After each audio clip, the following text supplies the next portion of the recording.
ఐపీఎల్లో Chennai super Kings 2022లో చాలా ఘోరంగా ఆడింది. అదే ఇప్పుడు 2025 ఈ సీజన్ లో కూడా అంతే దారుణంగా ఆడుతోంది ఈ మాజీ ఛాంపియన్. 5 సార్లు టైటిల్ గెలవడమే కాక ఐపీఎల్లో అత్యంత విజయవంతమైన జట్టుగా కొనసాగుతున్న సిఎస్కే ఈ సీజన్ ను విజయంతో ఆరంభించగానే టైటిల్ ఫేవరెట్లలో ఒకటిగా పరిగణించారు విశ్లేషకులు.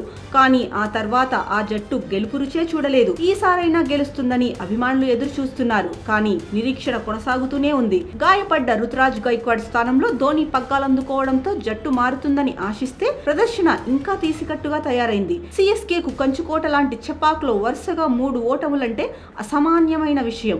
ఐపీఎల్ చరిత్రలోనే బంతుల పరంగా అతిపెద్ద ఓటమిని ఎదుర్కొందా జట్టు. జట్టంతా కలిసి 100 పరుగులు చేయడానికి కూడా ఆపసోపాలు పడడం అంటే ఆ జట్టెంత దయనీయ స్థితిలో ఉందో అర్థం చేసుకోవచ్చు. ఇక చెన్నై పుంజుకొని ప్లే ఆఫ్స్ చేరుతుందనే ఆశలు లేనట్లే. మిగతా మ్యాచ్ల్లో మెరుగ్గా ఆడి టోర్నీని గౌరవప్రదంగా ముగిస్తే చాలని అభిమానులు కోరుకుంటున్నారు.